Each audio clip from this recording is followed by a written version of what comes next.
Hello, welcome once again to the Turret of Pleasure, here in the Enchanted Kingdom of Hermione. I'm the Lord Chamberlain of the Enchanted Kingdom Zip Gun, and we're up here doing our usual thing. I'm going to discuss moments. Another moment. I'm going through moments of my life that were important, pivotal, perhaps. And we're kind of now, by this point in my life, we're in the early 70s. I've discovered prog rock. Prog rock, and to a lesser extent, jazz fusion. But prog rock is really what I'm into. And my band of choice for the first bit of the 70s was Yes. And I really discovered them with the Yes album. And we've discussed that. And there were other bands, but Yes were my sort of... But then I started hearing other prog rock bands. And, some of them I liked better than others. Like there was like the Moody Blues. I never was a big Moody Blues fan, but I liked them. I remember I bought Question as a single. And, but nothing that got me as excited as Yes, until one night, late at night, on late night FM radio, as always during this era, this really weird song came on, sort of lumbering along, a beat I couldn't figure out, which intrigued me, and it's really sort of a ponderous, lumpy song, and in the end of it, there's this ridiculous guitar solo that's like, ah! And I was like, this is really neat. Who is this? And it turned out to be the latest record by King Crimson. Now, and the island was Islands. And the song was Ladies of the Road. And I had not really thought very much about King Crimson up to this point. Their first album came out in '69, and to be quite honest, I didn't really hear, all I ever heard was the title track, The Court of the Crimson King. I talked to the wind a lot, and late night on FM, you'd hear Moonchild. I thought Moonchild was kind of neat. It was kind of weird, free jazz. At the end of it, it just kind of goes off into nowhere. But it didn't blow my mind, and I never heard 21st Century Schizoid Man, funnily enough. They never played it on FM radio at that point in time. So I noticed when Poseidon came along, but I never heard it. I noticed when Lizard came along, I never heard it. I didn't really know much about them. I didn't know they were going through lineup changes or any of that sort of thing. It just didn't cross my radar. So when this song came out of the night sky, one fine night, in about, I must have been 1971, I sort of pricked up my ears, and I really liked it. So I went out and I bought the record. And I bought the record in Canada, and it was a mildly successful record in Canada. Now, this is the new, improved, wonderful version, which Mr. Fripp and company made available a few years back now. I think this is the 40th anniversary, is it? 40th. And this is all you need. This has the album, has the bonus tracks, of which some are pretty cool. And it has 5.1 surround mixes, and it's got everything you need. What it doesn't have, though, is it doesn't really have, I'm going to see if it has it anywhere, but this is not the cover that it came out in Canada. Well, it's very small, but there's the cover as it came out in Canada, which is pretty neat cover.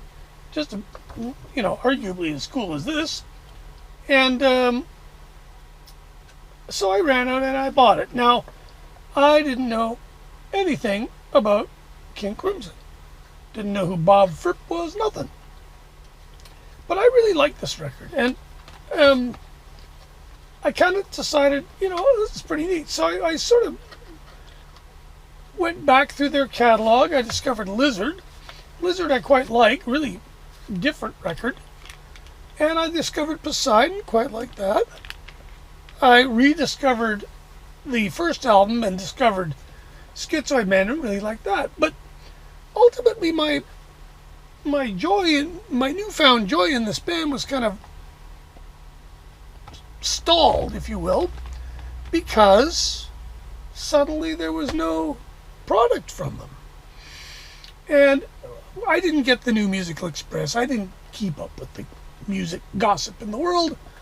But I did hear that my favorite band's drummer, my favorite member of my favorite band, had quit. Yes. And I was heartbroken. Bill Bruford quitting Yes was a real catastrophe in my teenage world. And I was like, who's going to replace Bill Bruford? I mean, come on. And I didn't think anything of it. And then a long time passed. Now, in this long time, I was completely unaware that Island Records, King Crimson's British label, had released a live record called Earthbound, which I have made a video on this record already. It's not a very good record. In fact, it's a bloody awful record. And it was deemed so crappy by Ahmet Erdogan and Company in New York City that they declined to even put it out in North America. And I didn't even know it existed as a kid. So where there was that gap in the release schedule covered in Britain, as far as I was concerned, it wasn't covered at all. So time passed, and I was starting to wonder, oh, well, maybe they broke up. And then one day, it was the, what do they call it now, the New Album Hour, or I forget what the name of the show was, but every week they would play a brand new record, just been released. They'd say, what do you think? Here we go. And they play it all the way through, which was unusual for radio. And I would listen to these avidly because they were usually records from Britain. Was it the Import Album Hour? There was an Import Album Hour later. I think this was the New Album Hour. At any rate, this was... I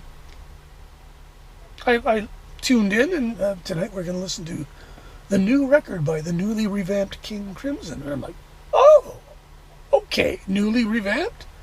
And he rattles through who's in it, We have John Wetton. I don't know who John Wetton was.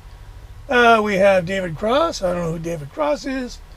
Percussion, Jamie Muir. I don't know who Jamie Muir. And new drummer, Bill Bruford. I'm like, what? Bill Bruford? Oh, boy, oh, boy, oh, boy. So I am stoked. I want to hear this record big time. And if you know Lark's Tongues in Aspic, you'll know that it begins very, very quietly. Really little thumb piano. Blinky, blinky, blink. And it kind of builds up. And in the first, 3 minutes of the song, it goes from damn near silence to just a raging inferno of rock power. This was problematic sometimes. Bill Bruford relates a great story where he was with the label rep in L.A., and of course this guy didn't know anything about anything. And they have a tape of the new album. Let's put the new album in, and they're driving around L.A., and they plop the tape in the player, and, suddenly nothing happens because, of course, the road noise and everything is drowning out all the plinky thumb pianos, and they kind of look at each other like, there is a record on here, isn't there? And, they're all kind of like, what the hell is this record all about? And then the rock part comes out. But having said that, I listened to this record and I absolutely had my mind blown. I knew nothing about the makeup of this band, or I did not know that they would free improvise at the beginning of their shows. I didn't know any of this. I just knew that this was the most cosmic record I'd ever heard. And so much so that, and I still love it to this day. Now, Mr. Fripp has done it right. He did you want the last word on Lark's Tongues and Aspic? Here you go. I don't even know if this is still available. There are, let me see now, 14 CDs, a Blu-ray disc of all kinds of gigas and mixes and 5.1s and Jesus knows what. There's downloadable video. There's a video of them at the Beat Club in Germany that is out of this world. The five-piece. Now, the five-piece didn't last very long. Jamie Muir, the percussionist, lasted maybe 4 months, long enough to record the record and do a bit of touring, and then I think it was too much for him, and he became a monk, in fact, after this. He did a memorable record with Derek Bailey called Dart Drug. He did a record with the Music Improvisation Company for ECM. I think it was ECM number 5. Who was with the likes of Hugh Davis, Derek Bailey. I forget who else was in that group. And this features just about every gig I think he might have played with them. They're not in terrific audio quality necessarily, but they are of documentary interest for sure because of all the improvisations here. There's also very interesting, where am I here? There's a thing where it's sort of they've edited together bits and pieces of the recording session tapes into one big long track.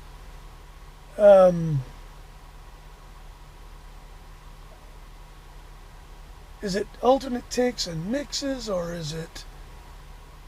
There's a DVD and a Blu-ray? Okay, yes. Oh, the Larks, Tongues, and Aspics session reels, I believe is what it is. Edited, compiled, assembled, and produced by David Singleton, assisted by Alex R. Mundy. And this is where they've taken things like Jamie Muir testing out his baking tray for the engineer, and they've edited it all together into an hour-long seamless whole that's actually great. I don't listen to it a lot, but I love it when I do play it. A really amazing record. The opening track, part 1, is an episodic thing that goes from plinky pianos to power guitar chords to wah-wah bass funk, multi-polyrhythmic, funky music, and then it goes to I don't know how you describe it. And then it ends up in this pastoral thing with a violin and a bird singing, and it's a really, you could say it's very unfocused because it kind of is, and it sort of segues into a beautiful little song called Book of Saturday, which is a very straight traditional kind of song. Goes into a great song called Exiles, which features the trademark Mellotron drone of Crimson. And you flip the record over, you get the song Easy Money, which was kind of the hit of this record, if you will. The FM hit, anyway. And it's another song, kind of plods a little bit, but Jamie Muir helped this band he did a lot of weird things in this band that broke things up. It wasn't just a straight beat rock band. And Bruford cites him as a big influence in it. He looked up to him quite a lot.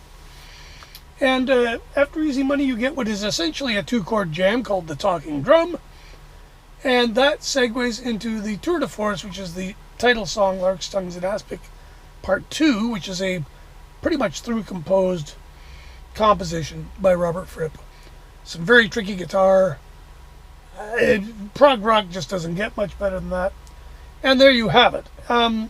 The extra tracks on this, there aren't a lot of extra tracks. In fact, I'm not going to tear it apart, not a look.